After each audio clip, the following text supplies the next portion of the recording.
On behalf of the committee, I congratulate you on your nomination as Minister of State in the Ministry of Works and Housing. You are a third-term member of Parliament. You crossed the qualification line. You've been a Deputy Minister for Works and Housing, and before that, Women and Children. Speak to the mic. Honorable Chair, I was a Deputy Minister for Works and Housing, then to the Ministry of Gender, Children and Social Protection. To gender, right. Chairman, can she share the period you were at the Works and Housing? What period to what period? Thank you, Mr. Chairman. Between 2017 to 2019. And then the other one ended January 6, 2021. Is that the case? Yes, Mr. Chairman. Which committees of Parliament have you served on? Mr. Chairman, during my first term, I served on the Communications Committee, Youth and Sports Committee, and the Government Assurances Committee. My second term, I served on the Mines and Energy Committee and the Government Assurances Committee. Are those details provided anywhere in your CV? Yes. The committees of Parliament. You've also served on the National Media Commission. Yes, Mr. Chairman. I have it under parliamentary committees served on. I've provided it here.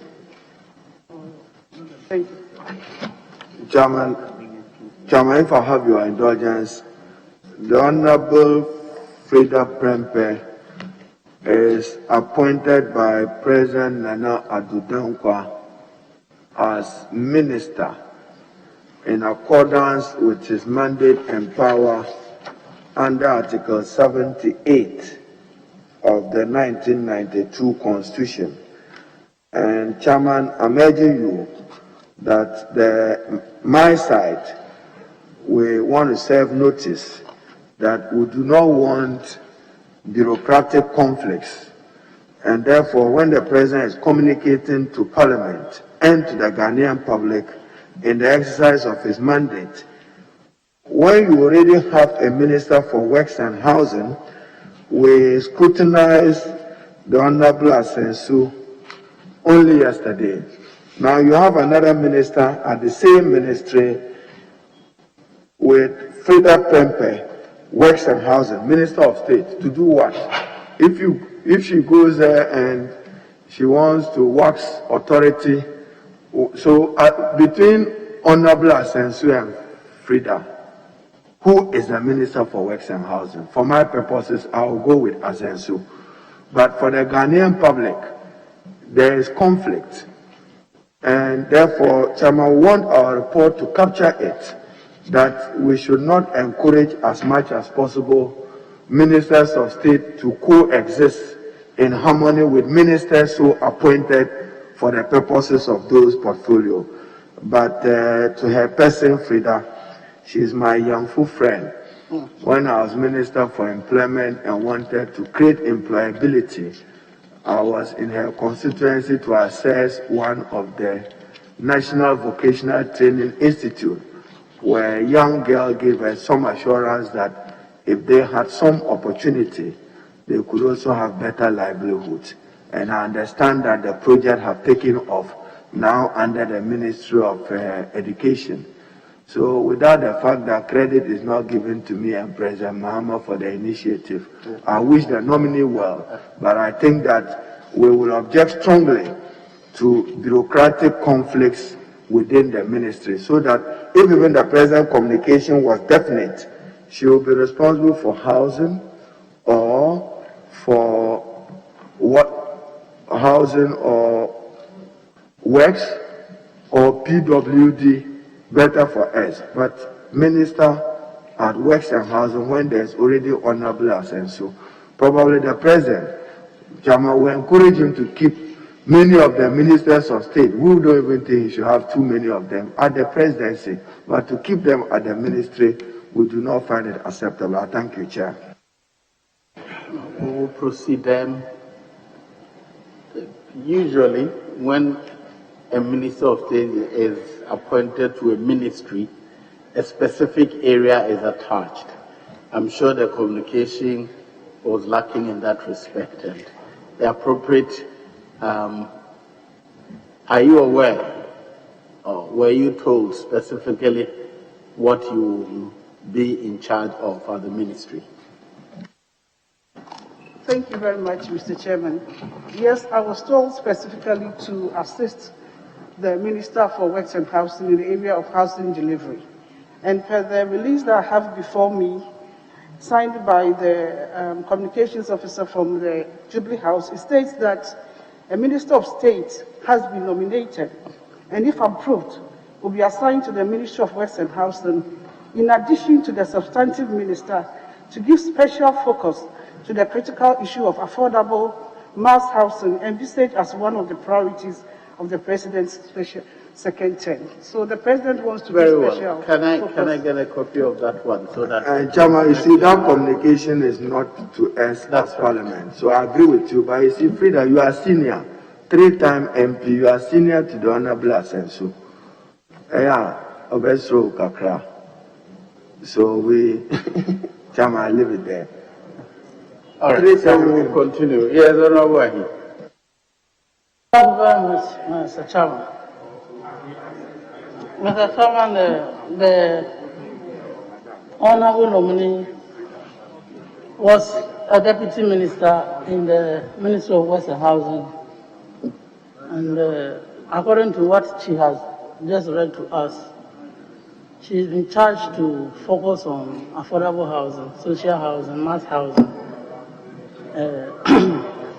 She is aware that as a country we are struggling with provision of housing to our people.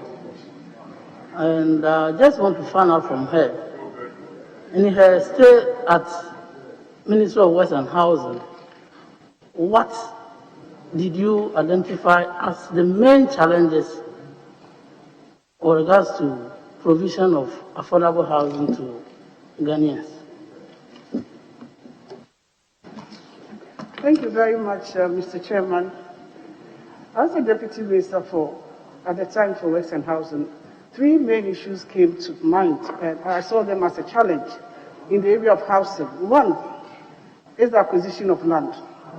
Secondly is the resources that we need to construct affordable housing. Any investor would also want to know how he can recoup his investments on the returns on investment that he's made. So resources is a big challenge, funding is a big challenge. Land acquisition, as we all know, acquiring land in our part of the world is very difficult, very cumbersome. It comes with its all bureaucratic nature. So the ministry in 2004 developed a concept to acquire land banks across the country. So I believe that even though it's been a challenge, we've been able to acquire a number of land banks, and we are hoping that, if approved, would work on the National Housing Authority and the Housing Fund and see how best we can also raise resources to support the housing industry. Because we've been there before, and you agree with me that the housing industry is a very capital-intensive area. So we need a lot of funding, we need a lot of resources to pump into it, and you need land as well. And one other thing that also came to mind is the cost of building materials. It adds up to the cost of overruns on affordable housing. So if you're able to work on our local building materials and also work on how we can bring down the cost of building materials in the country, I believe it will go a long way to help us to bridge the housing deficit gap, because as it stands now, it's quite alarming. So these are the challenges that I came through: land, funding, and the cost of building materials. Thank you. Thank you, Mr. Chairman. Mr. Chairman, in 2014, the then Minister for Works and Housing, Alhaji Kolonel Zawda, launched the housing policy. In that housing policy, we indicated that there should be a housing fund establishment of a housing fund. Yesterday, Honorable Asensu spoke about it. Today, you have also just spoke about it. What do you consider to be the sources of money into the housing fund? Thank you very much. Mr. Chairman, I'll try to propose one or two, but I believe that when it gets to that point, it will come to all of us to deliberate on it. But I will be looking at leveraging on the pension fund, because I've always said that how would it profit a man to have everything in this world and die and leave all those things around? And how would it profit a young worker who have gone through the civil service or the public service, having worked all his or her life and retired without having a place of abode? So if we're able to leverage on the pension fund into the housing fund, I believe it will go a long way to help us.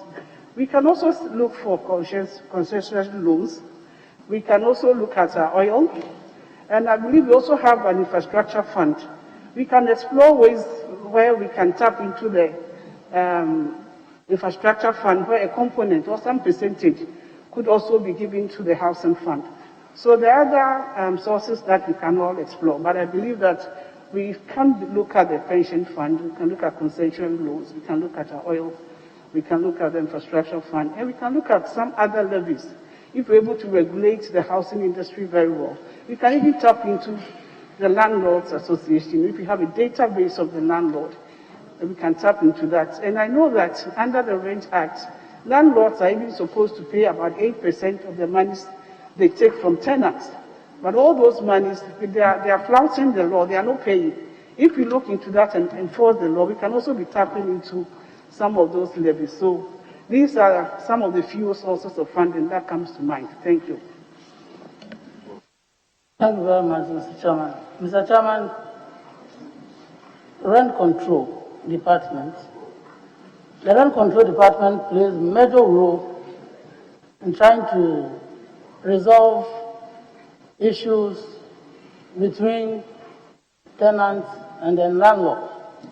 But I'm sure the nominee is aware that they have challenges with regards to sometimes even difficult to get vehicles to move around. And they don't exist in most of the districts. And so, even personnel to work at the rent control is a problem. What will you do to support the substantive minister to try and address the challenges at the rent control department under your ministry? Thank you very much, Mr. Chairman. It is true that the rent control department under the ministry is going through a lot of challenges. In the first place, I think that they even lack the proper recognition as rent control department. They are understaffed, they lack logistics, but in terms of competence, I must say that we have very qualified and competent people working in that department. But unfortunately, because we don't really attach so much importance to the rent control department, people don't see their worth. But I must also say that, Mr. Chairman, the rent control department, even though they are working under all these challenges, they're able to resolve a lot of problems between landlords, landladies, and tenants. And then I've been briefed that under the year under review, even in Greater Accra alone, they have the highest number of cases, worth about 19,806, representing 32.1%, followed up by Ashanti region. In total, they've been able to address about 61,108 cases. So as much as they are challenged, as much as they lack a lot of resources, they are doing their bit to also resolve some of these issues. But Mr. Chairman, all of these things boils down to education. I believe as landlords, landladies, and tenants, we all have to educate ourselves and update ourselves with some of these rent issues.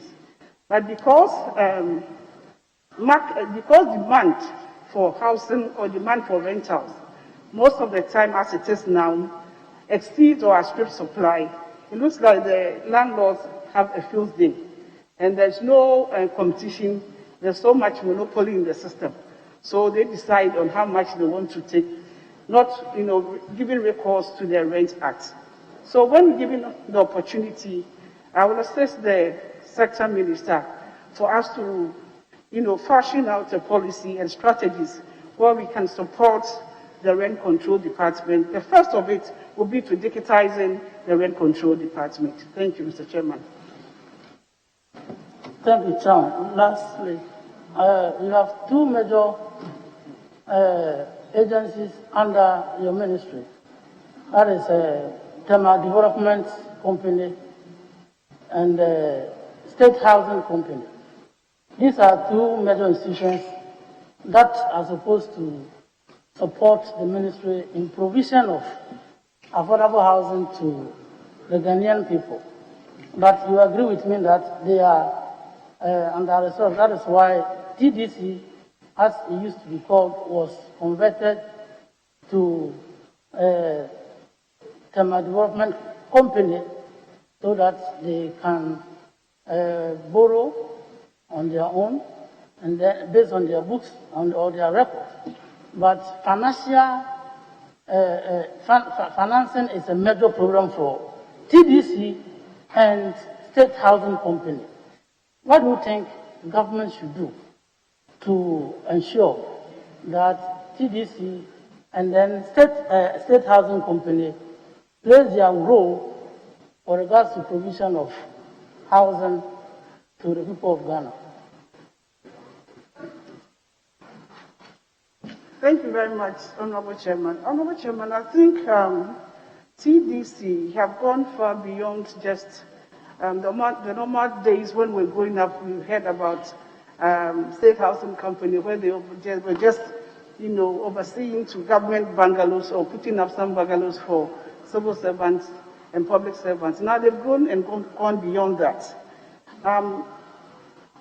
TDC, as Mr. Chairman, currently has been able to go into some private partnerships with some companies and investors.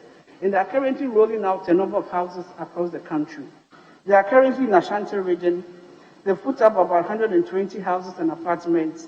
In Central region, they've started the 12 housing unit, which is about 60% complete. And in Western region, they have some houses there. Northern region, 16 apartments. Upper East, Western North, Greater Accra, and then Greater Accra region, they have the Legacy Project, they have the Clubhouse Project, then they have the Urban Court Project.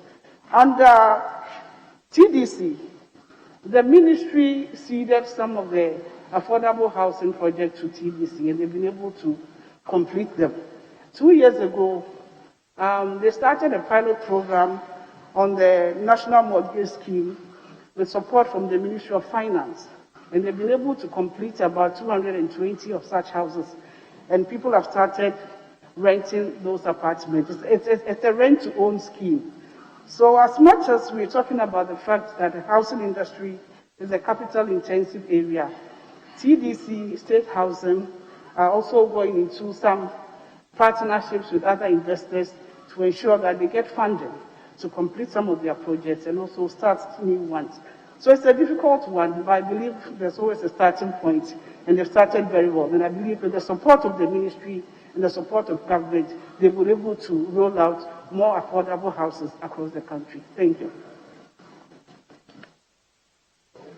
Honorable Obiama.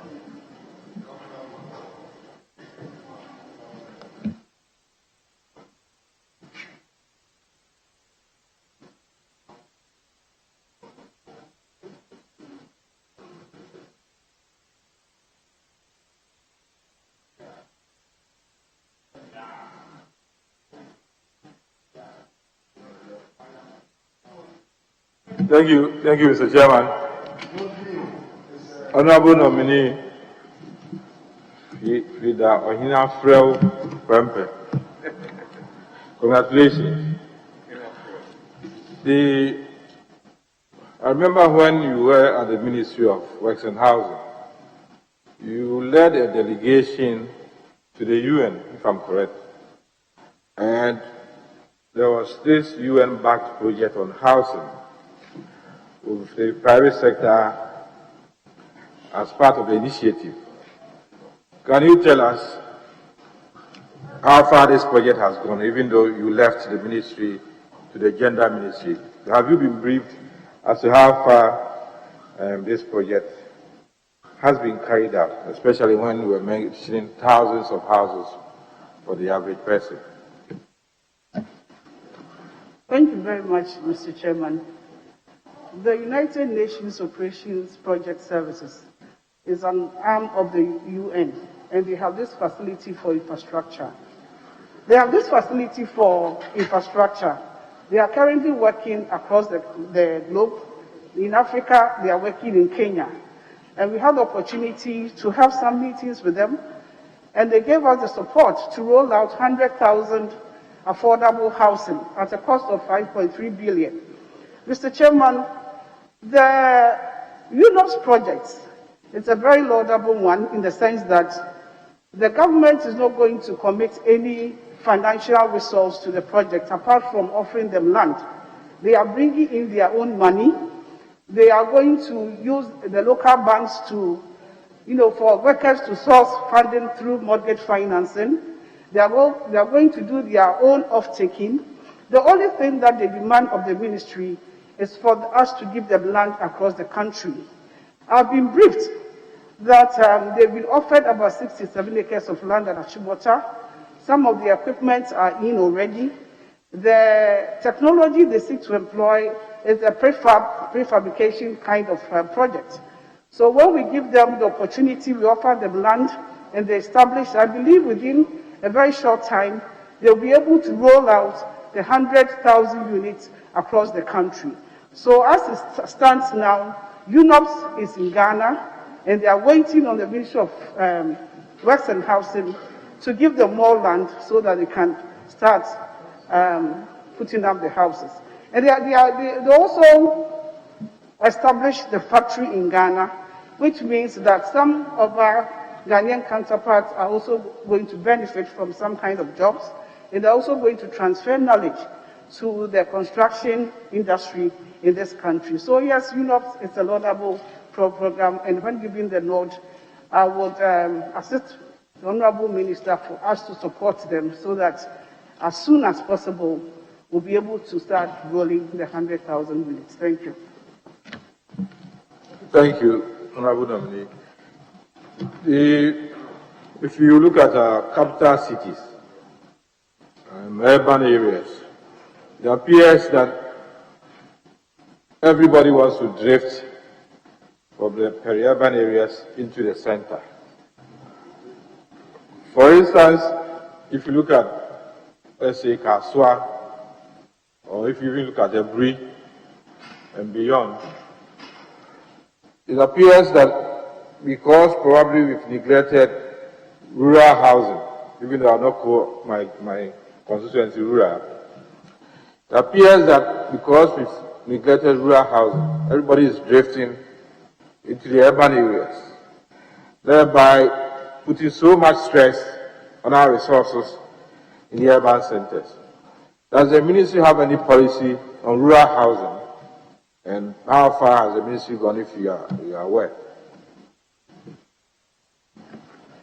Thank you very much, Mr. Chairman. I know the ministry has a whole department, a Department of Rural Housing under the ministry.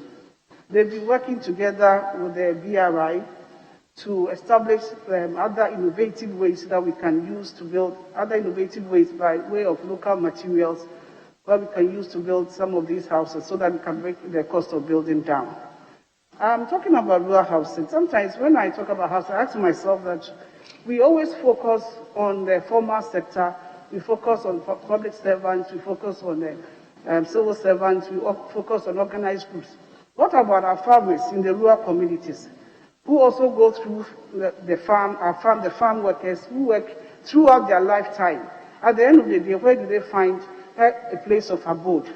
So rural housing, I believe the ministry will collaborate with the Ministry of Local Government, and for that matter, the MMDCs, to see how best we can source for more lands from our traditional authorities and see how best can tap into the local materials in their various constituencies or districts, so that we can start rolling out rural housing projects, and it will go a long way to break the housing deficit cap. Thank you.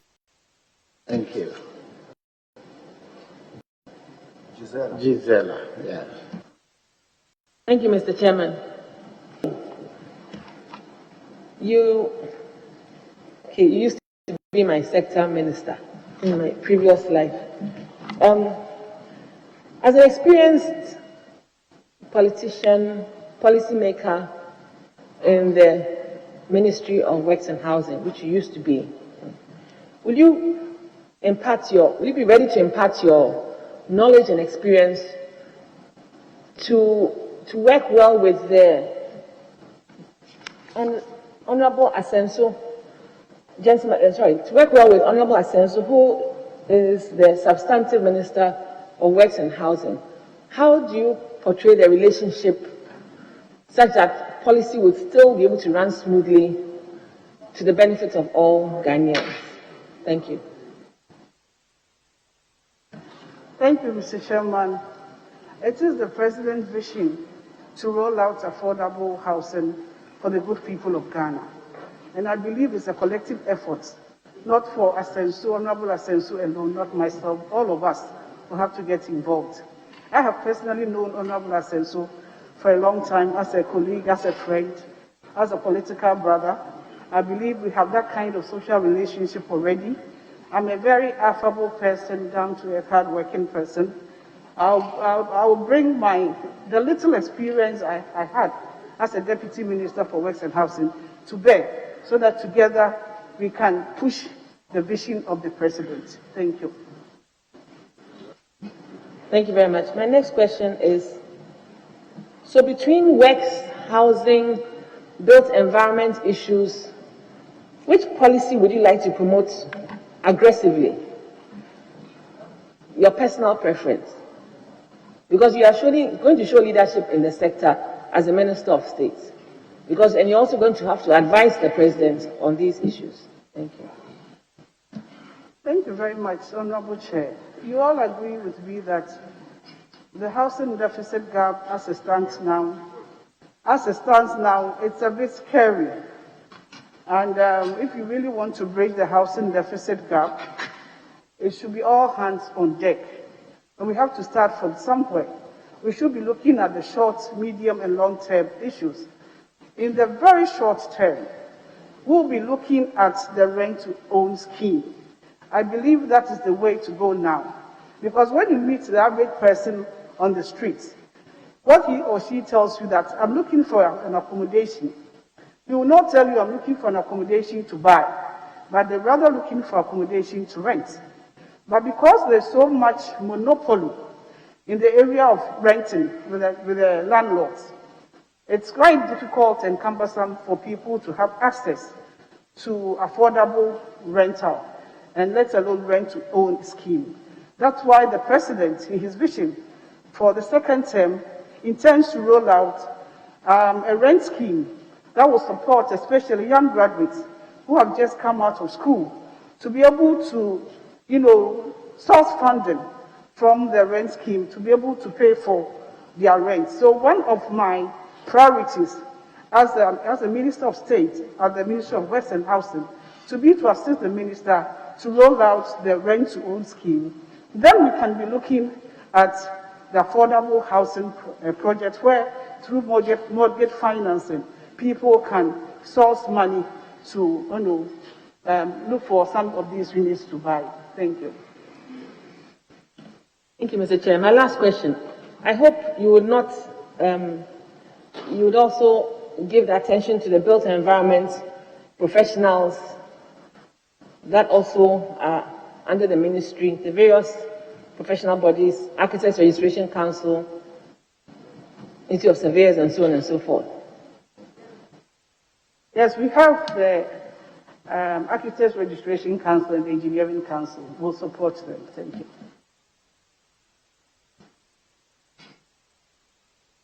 Yes, Honorable. Thank you, Chairman. Chairman, Minister, congratulations. I'm right here on your left.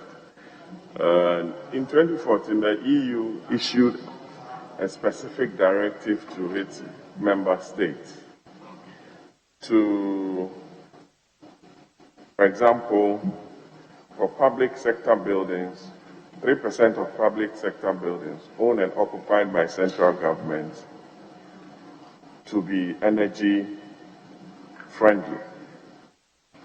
They went ahead and gave a deadline of 31st December 2018. And new buildings occupied and owned by public authorities are nearly zero energy buildings. Say that again, please. Please, can you repeat the question? Very well. The EU, as a policy,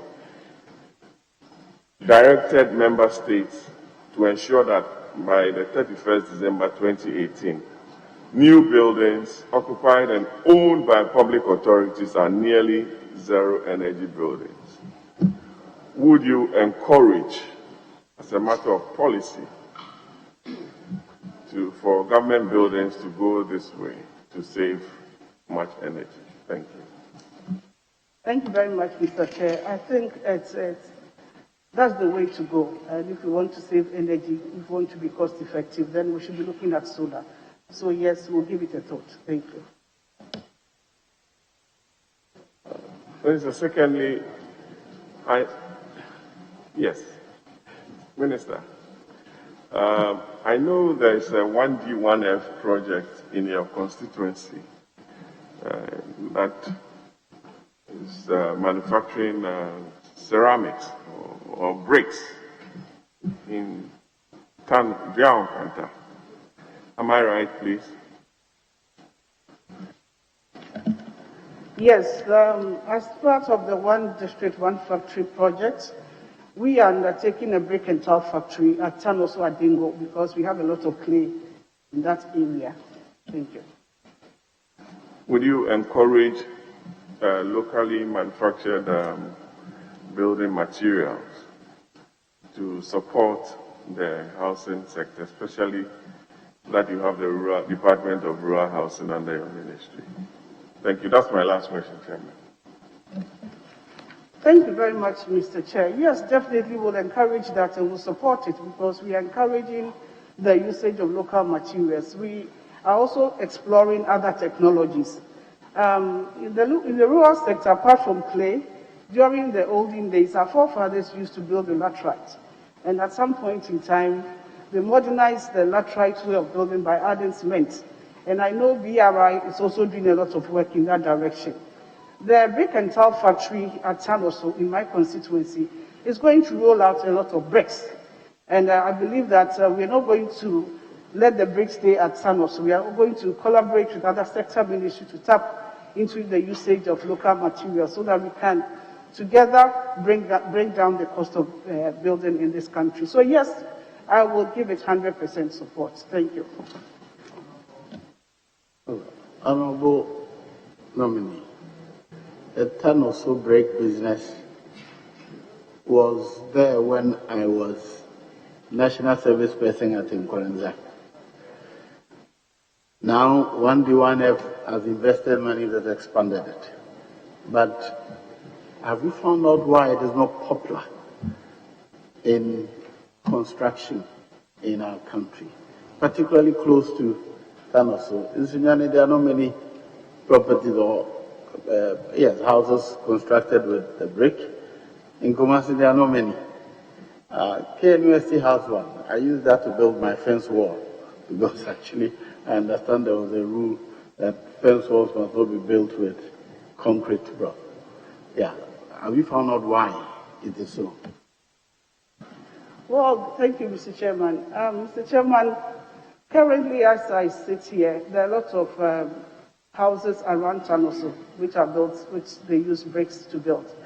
There's some estate developer at Tanoso who is using bricks to build houses at Tanoso.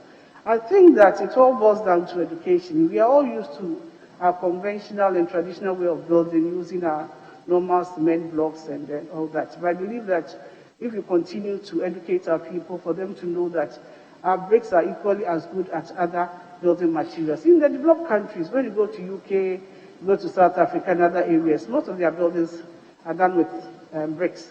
So we can promote bricks in the area of the housing industry, and I think that we'll start from home.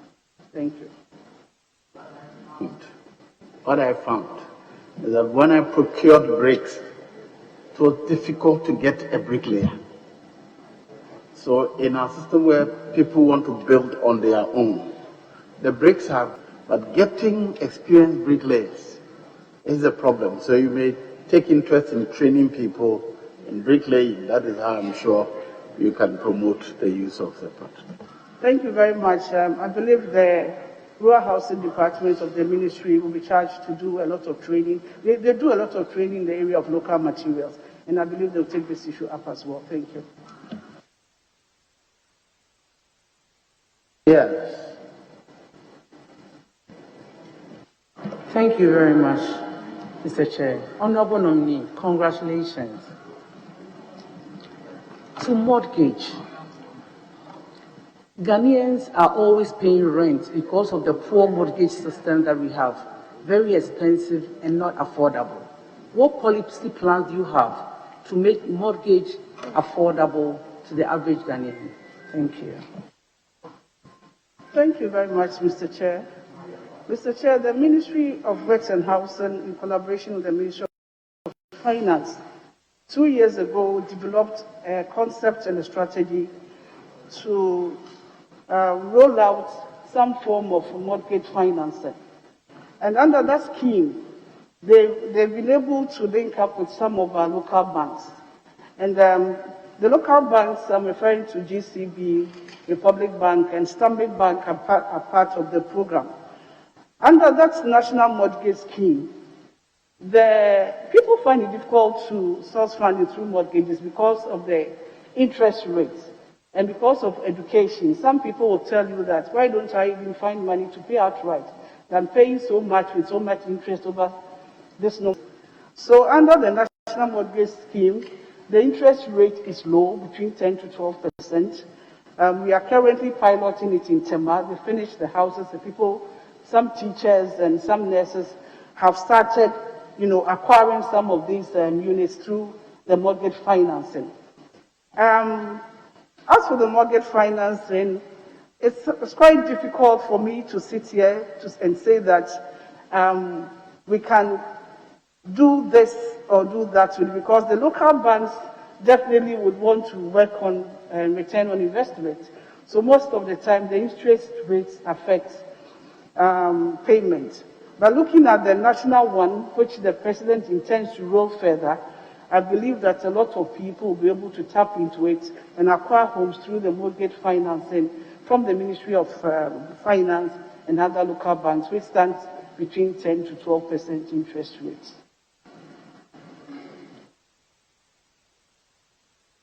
You also indicated that all attention is on organized labor, teachers, nurses, in terms of accommodation. I dare say that the reason why a lot of health workers are refusing posting to our rural communities is because of housing. You've mentioned rural housing project at the Ministry of Works and Housing. Well, that's what I'm comfortable with.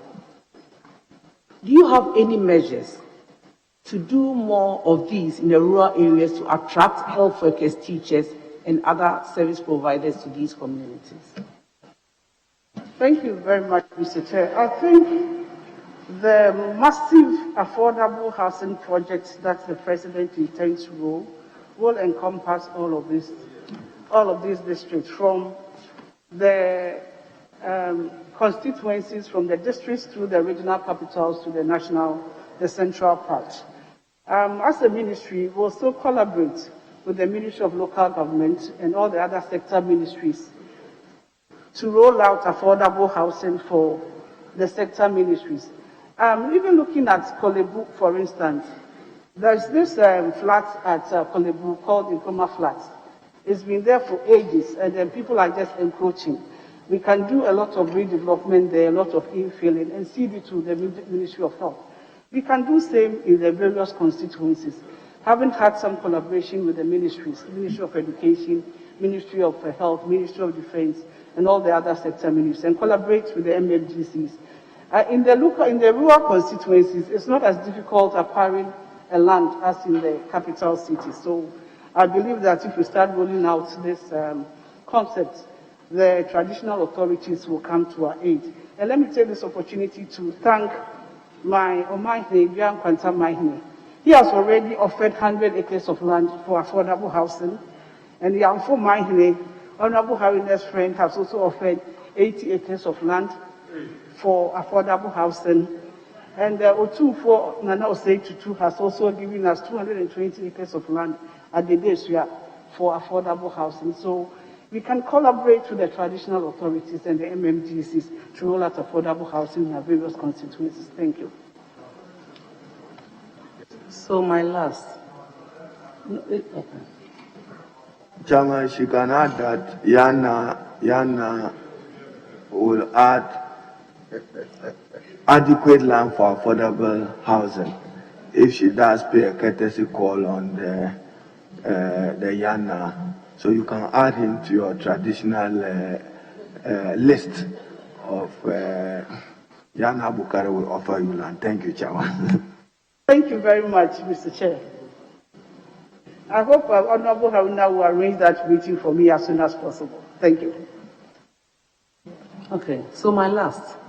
On behalf of all the chiefs and people of Techimai North, you are welcome to hectares of land to start this project. Thank you. Thank you very much, Mr. Chair. Now I have parcels of land. I'm anticipating more from other regions of our country. And Mr. Chairman, during my term as a Deputy Minister, we started collaborating with honorable members of Parliament. We asked them to source for lands from their constituencies for us to collaborate with the traditional authorities and see how best we can look for funding to build in those areas. So we'll continue. Thank you. Yes, Reverend. I'm grateful, Honorable Chair, and congratulations, Honorable Minister Designate. With your specific assignment of mass housing and affordable housing, what funding strategy do you propose to fund affordable housing? Thank you very much, Honorable Chair. As I indicated earlier, I think that the way to go is to set up the housing fund, look for sources of funding into the fund, and also incorporate other models from other African countries. In Kenya, for instance, under the Shelter Afrique program, Shelter Afrique is a financial institution that seeks to support other African countries. And fortunately, Ghana is rated third on that list. Kenya is first, Nigeria second, and Ghana third. And as I sit here, I can confidently say on authority that through Shelter Afrique, some of our private investors have been supported with funding. I can make mention of Rehoboth and some other banks like Ghana Home Loans. They've all been supported. So we can tap into the Shelter Afrique program, and we can look for other sources of funding, concessionary loans and all that, to support the housing industry. And I would also want to propose that I think as a ministry, we need a budget for housing itself, a real budget for housing. Because housing, you all agree with me, is a capital-intensive area, looking at land, looking at other resources, building materials and all that. If we have that kind of budget at the ministry, I think we'll be able to roll out a number of houses, in addition to the housing fund, leveraging on the pension scheme. Thank you. Very well. What is the state of Kaiser flats and UNDP flats? Thank you very much. The UNDP flats was established in the 1960s to house expatriates. Over the years, over some 5 decades, things have changed now. Currently, as it stands, I've been briefed that there are a lot of squatters there. The ministry tried to do some redevelopment because UNDP flats is around cantonments. It's in a very prime area. So we can do a lot of redevelopment there and attract a lot of money from that area. Unfortunately, we've not cited any concrete documents on the redevelopment scheme, and one contractor is claiming ownership of a whole block of flats. So when given the opportunity, I will assist the Honorable Minister for us to audit the UNDP flats and see how best quickly we can roll with some redevelopment and some infilling at Laboni to house our public and civil servants. But as it stands now, about 80% of the occupants there are not even on our list. We don't even know them, and I've been briefed that the people living there claim, that's the word they use, they claim to be national security operatives. So we'll look further into it and see how best we can bring sanity into the UNDP flats. With the Kaiser flats, it's under TDC. For a long time, they were battling with court issues. The squatters living on those flats, even though the structures are not strong, they are all dilapidated structures. The last time I went there, when I was the deputy minister, I saw the structure as a death trap. So the TDC have really fought, and now they've gotten a judgment from the court to demolish 4 of the structures.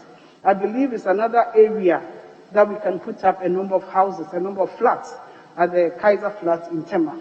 So we're going to support the TDC to roll out a lot of flats. A lot of investors even came through the ministry whilst I was the deputy minister for housing. And when they heard of my nomination again, they started trooping into the ministry. So a lot of people are interested to invest in housing. So we work on the Kaiser flats, we work on the UNDP flats, and we work on the Nkrumah flats. Thank you. And that's a be question. Yes, thank you. Thank you very much. Yes, Honorable Zia. Thank you, Chairman. Good afternoon, Honorable Nominee. This is courtesy of Chairman.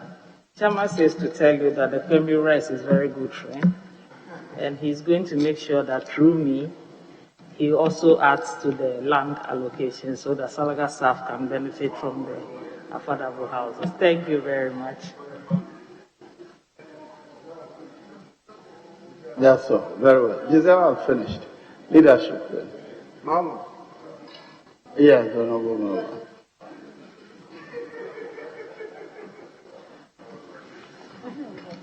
Don't you see that I often act as leader? Yeah? I'm close to leadership, yes, that's true. Building and Road Research Institute. Building and Road Research Institute, you are familiar with them? Yes, Mr. Chairman, to a point. Yeah, I mean, they are part of the research institutions under CSIR. To what extent are we relying on the expertise of the institute in terms of developing affordable housing, the type of technologies that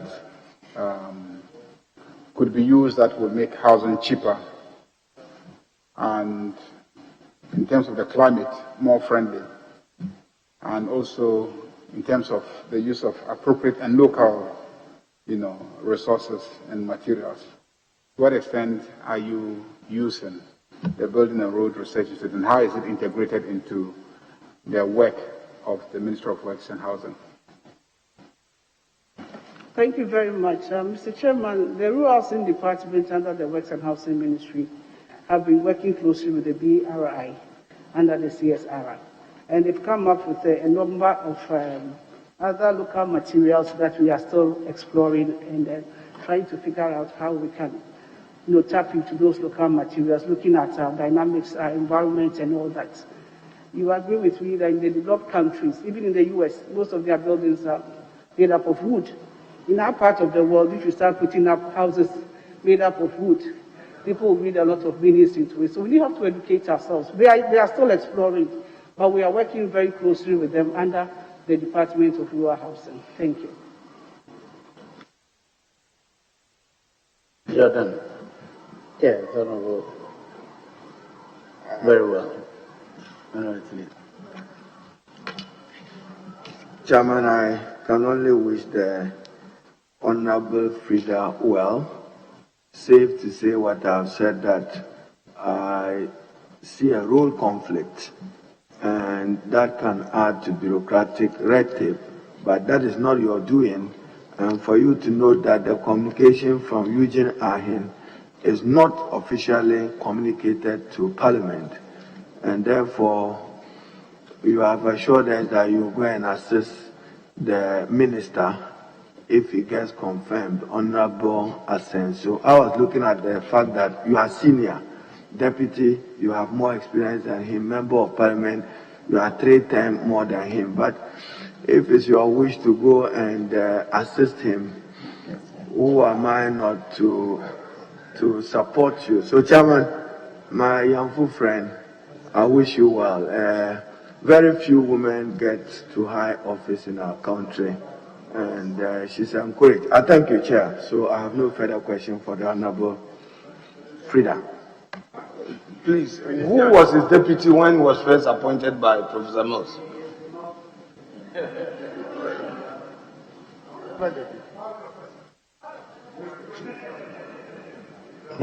Enjoy your liberties. Honorable Philip Prempeh, I have no more questions for you. I recall that 4 years ago, your predecessor,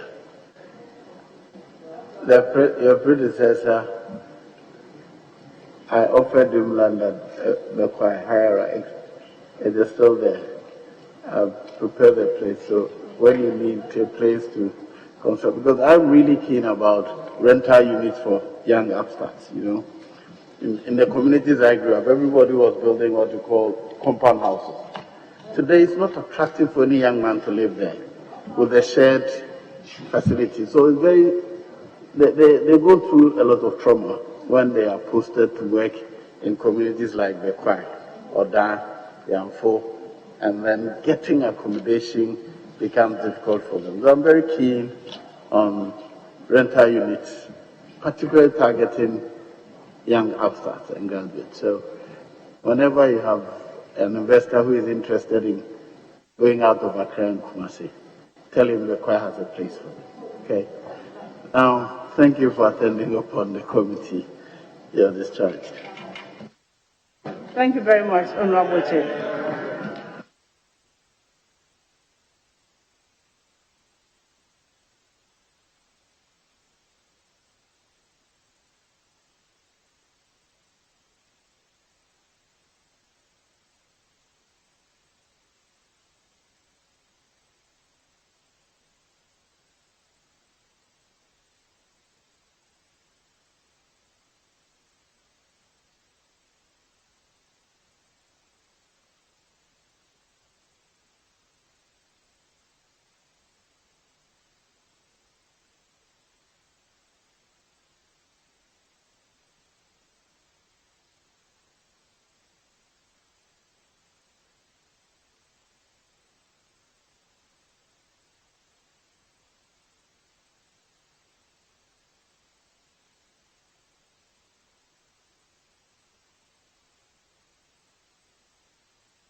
Honorable colleagues, we will resume in 30 minutes. Yes, 30 minutes.